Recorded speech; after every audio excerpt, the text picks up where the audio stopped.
Mga kababayan, ito po yung maling mindset na pinapalagana po ng mga DDS sa social media patungkol po sa mga nangyayaring krimen ngayon.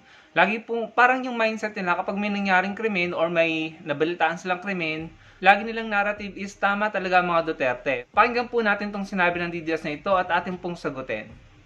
Doon sa mga taong galit sa mga Duterte, naway hindi ito mangyari sa mga anak nyo bago pa kayo makarealize na tama ang ginagawa ng mga Duterte, na dapat tudasin yung mga adik. Yung mga adik ay dapat walang puwang dito sa mundo. Kung makita nyo yan, nangangaroling 5 years old.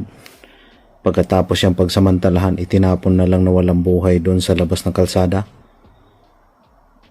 Huwag nyong antayin na ganyan ang mangyayari sa mga anak ninyo bago nyo ma-realize na tama pala ang ginagawa ng mga Duterte.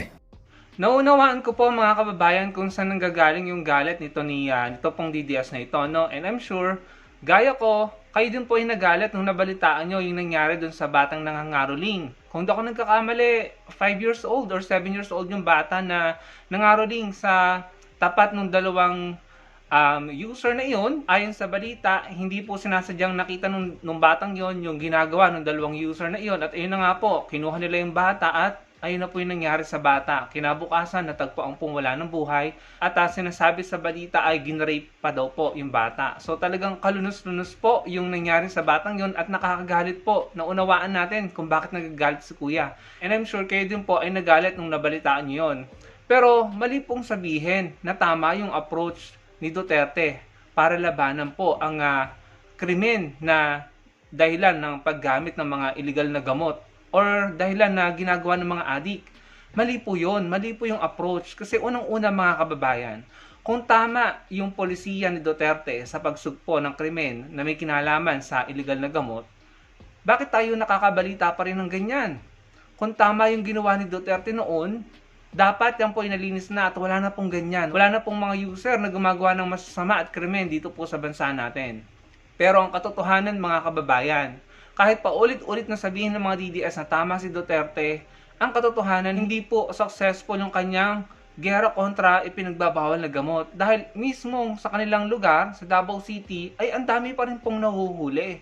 Yun nga pong 37 na empleyado po yata yun ng kanilang City Hall ay nagpositibo. So yun po ay manifestasyon na hindi effective yung ginawa ni Duterte. Ngayon po, recently, meron po tayong nabalitaan na itinumba na pagkatapos bumili ng gamot dyan sa Davao City ay ayun po, itinumba na po, no? So meron pa rin pong krimen kahit po mismo doon sa syudad nila. At yung sunod-sunod na nababalitaan natin ng mga bypass operation dyan, ng mga na nahuhuli na malalaking halaga ng ipinagbabawal na gamot.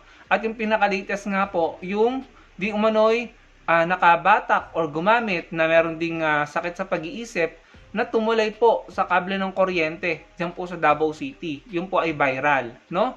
So, ang gusto ko lang sabihin mga kababayan, kung tama po yung approach ng mga Duterte sa paglaban sa illegal na gamot, bakit hanggang ngayon kahit sa mismong syudad nila ay problema pa rin nila yon? At bakit hanggang ngayon sa bansa natin meron pa rin ganyan? Kasi nga po mali ang approach. Ang problema po sa illegal na gamot ay hindi lamang po sa illegal na gamot itself or hindi lamang doon nagsisimula at nagtatapos. Ang problema po ay malaki. Kaya dapat po ang approach ay malakihan din. Ang problema ay naguugat sa kahirapan, kawalan ng matino or kalidad na edukasyon, yung estado ng buhay, mental health issues, at kung ano-ano pa. Kung walang kahirapan, walang kakapit sa patalim, walang magbebenta ng illegal na gamot, walang makakagamit ng illegal na gamot, walang mabibiktima ang mga user na ito. Ganun po kasimple yan. Kaya po ang approach or ang paglaban sa illegal na gamot ay hindi lamang paglaban sa user at sa pusher. Paglaban ito sa lahat ng suliranin ng lipunan. Ang kahirapan ang numero 1 na dahilan kung bakit ang tao ay gumagawa ng krimen. Kung titingnan niyo po ang datos ng pulisya, mas number 1 pa nga or mas nangunguna pa nga ang alcohol na dahilan kung bakit talamak ang krimen sa bansa natin. Pare-pareho po nating ayaw ng pinagbabawal na gamot at galit tayo sa mga gumagamit ito na gumagawa or nagkukumit ng kasalanan at illegal or krimen. Kaya dapat po yan masugpo. Pero ang pagsugpo po ay hindi lamang sa mga user. na kagaya ng sandamakmak na EGK ng giyera kontra ipinagbabawal na gamot ni Duterte. Dahil hindi po talaga matatapos doon yun.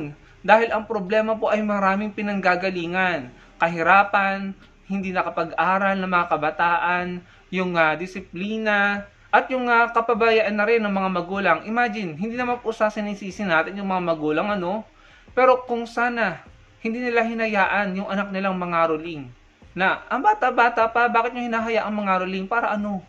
Para kumita ng pera. Although alam naman natin na ang Pasko ay para sa mga bata, pero sana i-consider nyo na kung hahayaan nyo na mangaroling ang anak nyo, dapat may kasama na mas nakakatanda or samahan ninyo. Pero kung kayo pabayang magulang, tapos ganyan na may problema tayo sa mga gumagamit ng pinagbabawal na gamot, talaga pong mapapahamak ang mga anak natin, pero hindi po natin sila sinisisi.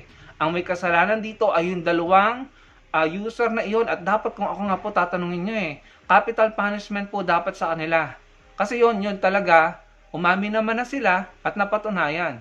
Pero yung ginawa kasi sa mga EGK at sa giyera kontra ipinagbabawal ng gamot ni Duterte, walang hatol ng hukuman. At yung mga tinumba doon, wala naman pong sinasabing conviction na sila ay ng rape or nagpatumba ng ibang tao or itinumba nila yung ibang tao or gumawa ng karumal-dumal na krimen. Wala po silang mga records. Ang alam lang po ay sila ay mga gumagamit at user. Pero hindi po lahat sila ay nagkukomit ng karumal-dumal na krimen.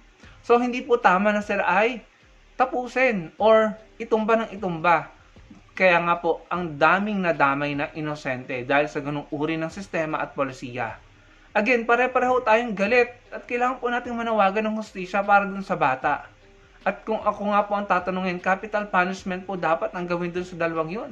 Wala nang kwenta ang buhay nila. Pero yung batang yun, hindi natin alam kung anong pwedeng maging future ng batang yun. Pero tinapos nila dahil sa kawalanghiyaan nila at paggamit nila ng bawal na gamot. Pero kung sasabihin nyo na every time kayo makakabalita ng ganyang krimen, ay tama ang mga Duterte, ay hindi po yan totoo. Kokontrahin namin yan. Dahil kung tama ang mga Duterte, dapat wala na tayong nababalita ang krimen sa syudad nila at mga balita na patungkol sa hulihan ng ipinagbabawal na gamot sa syudad nila. Dahil kung tama ang mga Duterte, dapat ngayon wala na po tayong nababalita ang mga krimen na may kinalaman ang illegal na gamot. Dahil kung tama ang mga Duterte, dapat yung mga big time na mga D-Lords ang kanilang inuna. Hindi yung mga user na mga street level. Kasi kahit ubusin mo yung mga yan, itumba mo ng itumba yung mga yan, hindi naman nauubos ang tao, nanganganak ng nanganganak, may papalit at papalit dyan na gagamit at kakapit sa patalim. Kaya dapat yung mga triggering na problema o yung mga problema, iba't ibang problema ng lipunan na nagiging reason kung bakit gumagamit ng bawal na gamot ang isang tao, yun dapat ang sinusolusyonan. Una na dyan, ang crackdown sa mga big time. Crackdown sa mga D-Lord, yung malakihan. Kaso anong babalitaan natin? Di umano'y si Sara Duterte ay tumanggap ng campaign fund mula sa mga D-Lord. Di ba? May mga ganung balita. Yung mga nakapaligid na tao kay Duterte noon, yung kanyang economic advisor, yung mga kaibigan ni Polong, yung mismong aid or security aid ni Sara dati, yung si Madariaga, sinasabi na ang Pogo at ang mga D-Lord ang nagpondo sa kampanya ni Sara Duterte. Tapos sasabihin niya sa amin, nakakabalita lang kayo ng isang bata na biktima ng dalawang user, sasabihin niyo na tama yung mga ginawa ni Duterte. Mali po yan. Dahil kung tama, hindi niya dapat nabalitaan yan. Dapat naging malinis na ang Pilipinas. Kahit nga nung panahon ni Duterte, may isang pamilya na itinumba, mag-iina sa Bulacan, pinasok ang bahay. Ninakawan yata at kung ano-anong ginawa, pati yung lola. Pagbalik nung padre di pamilya na security guard kinaumagahan, wala na ang kanyang mag-iina, yung lola, yung asawa, yung mga anak niya, wala na. Nangyari yun sa panahon ni Duterte. Pero pa yung babae sa Cebu, na yung hindi na makilala yung muka dahil tinanggal ang balat. So yung po ay nangyari din sa panahon ni Duterte. At hanggang ngayon nangyayari yan dahil ang problema ng bansa natin ay hindi lamang ipinagbabawal na gamot. Maraming problema ang bansa natin na dapat solusyonan para yung mga tao hindi na pipiliing kumapit sa patalim at gumamit ng ipinagbabawal na gamot or magbenta nito. Kailangan po paginhawain ang buhay ng mga Pilipino, bigyan ng matino at kalidad na edukasyon, bigyan ng maayos na bahay, bigyan ng maayos na trabaho, bigyan ng komportableng buhay, basically. Para yung mga tao, yung mga Pilipino, hindi na gagawa ng masama. At habang ginagawa yon, pinayayaman ng bansa ang ekonomiya at pinalalakas ang laban kontra sa mga nagbebenta at nagmamanufacture ng bawal na gamot at sa mga dealer. Unahin yung malalaki. Kaya sa susunod na makakabalita kayo ng ganyan, mga DDS, huwag niyong sabihin tama si Duterte. Dahil kung tama si Duterte, wala nang ganyang balita. 6 na taon ang binigay sa kanya pero hindi niya nasolusyonan. Kahit si Bato, si Duterte, aminado sila. Failure ang kanilang giyera kontra ipinagbabawal na gamot. Kahit sa syudad nila, problema pa rin yan. Kasi maraming problema ang bansa natin na kadikit or kaugnay ng problema sa ipinagbabawal na gamot na dapat ding solusyonan para masolusyonan at matuldukan ito once and for all. It's a holistic approach. Ika nga ni Mayor Leni Robredo, no? Lahat ng problema dapat solusyonan, mga problemang nagre-resulta sa isang tao para gumamit ng ipinagbabawal na gamot. Dahil kahit sabihin mo na naubos mo na ang lahat ng user sa isang lugar, may papalit at papalit dyan hanggat naandyan yung mga nagbebenta at nagmamanufacture, hanggat naandyan ang kahirapan at hanggat naandyan ang kawalan ng kalidad na edukasyon ng ating mga kabataan at hanggat naandyan ang kung ano-anong suliranin ng lipunan, mananatili ang mga ganyang problema. At ito po ay hindi lamang trabaho ng isang presidente, ng kapulisan, ito po ay trabaho nating lahat. Maging responsable po tayo sa pagdidisiplina ng ating mga anak, sa pagbabantay sa kanila, hindi natin sila hayaang lumabas sa gabi, mangaroling mag-isa.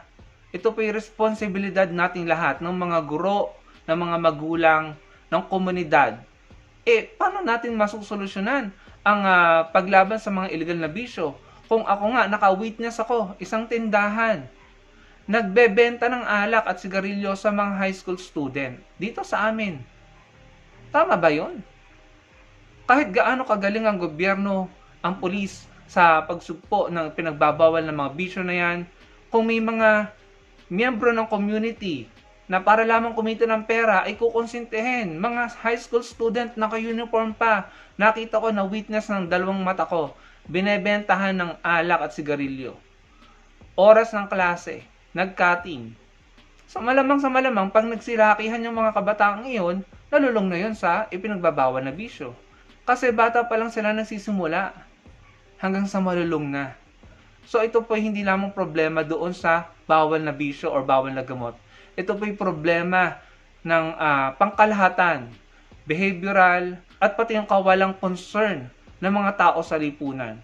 Imagine, may edad na yung nagbenta matanda na yung nagbenta dun sa mga kabataang yun. Para lamang kumita, binentahan yung mga bata ng alak at sigarilyo kahit mga naka-uniforme pa. Tama ba yun mga kababayan?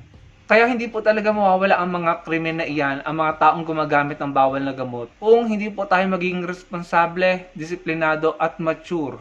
Kung hindi po tayo magmamature ng mga Pilipino. So yun lamang mga kababayan. Hindi kada makakabalita kayo na may nangyaring krimen, ay sasabihin nyo na tama ang mga Duterte, mali kayo. Dahil kung tama sila, dapat na solusyonan na yan. Kahit nga dun sa sarili nilang lugar, sa Davao City, problema pa rin nila yan at marami pa rin krimen sa kanila. Ang kailangan po natin dito ay tulong-tulong na pagresolba sa problema. Lahat ng uri ng problema ng lipunan solusyonan hanggang sa dumating na panahon na hindi na po natin sila pinoproblema. Yun lamang mga kababayan. Maraming pong salamat sa panonood.